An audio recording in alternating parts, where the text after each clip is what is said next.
தம்பி ரைட்ல ஏன் சேடா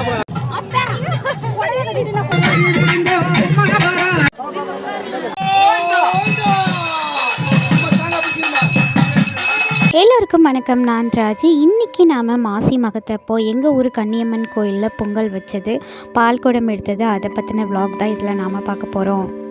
கன்னியம்மனுக்கு ஏதாவது வேண்டுதல் இருந்து அந்த வேண்டுதல் நிறைவேறிடுச்சுன்னா இந்த மாதிரி தான் பொங்கல் வைப்பாங்க. வீடு வீடாக வந்து இந்த மாதிரி தான் பொங்கல் பானையை எல்லா தலையிலையும் ஏற்றி வச்சுட்டு கோயிலுக்கு அனுப்புவாங்க. உள்ளூரில் மட்டும் இல்லாமல் வெளியூர்லேருந்தும் வந்து பொங்கல் வைப்பாங்க. கிட்டத்தட்ட 200 பானைகளுக்கு மேலே இருக்கும்.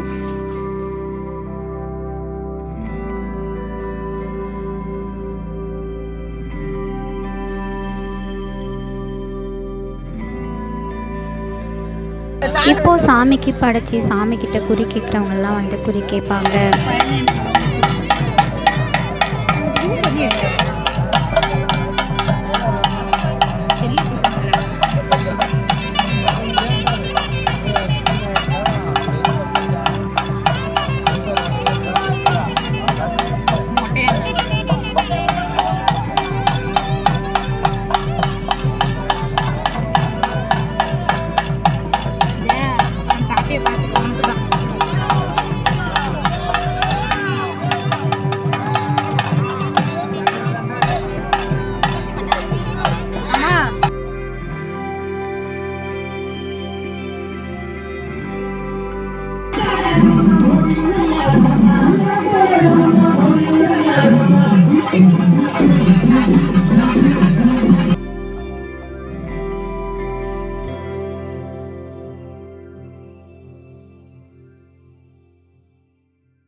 ஊரில் இருக்க பெரியவங்க, கோயில் சம்மந்தப்பட்டவங்க எல்லாரும் சேர்ந்து ஒவ்வொரு தெருவாக போய் எல்லார் தலையிலையும் பானை ஏற்றி வச்சுட்டு வருவாங்க. ராத்திரி 10 மணிக்கு ஆரம்பித்து விடியற்காலை 4 மணி வரைக்கும் கொண்டாடுவாங்க. ராத்திரி முழுக்க நடக்கிறதுனால இங்கே டீ கடையை போட்டிருக்காங்க. டீ கடையிலேருந்து அம்மா டீ வாங்கிட்டு வந்து எங்களுக்கெல்லாம் கொடுத்துட்ருந்தாங்க.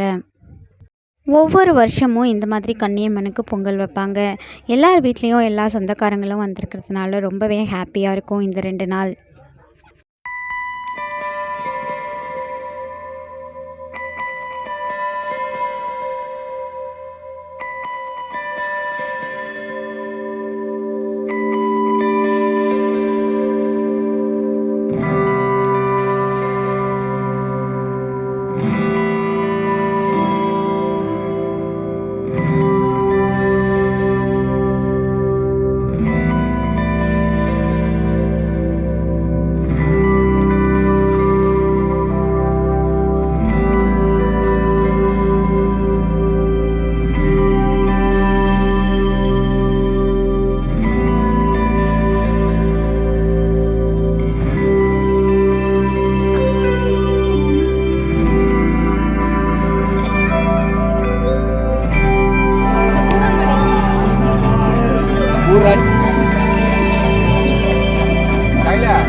நீங்க வச்சிருக்கோம்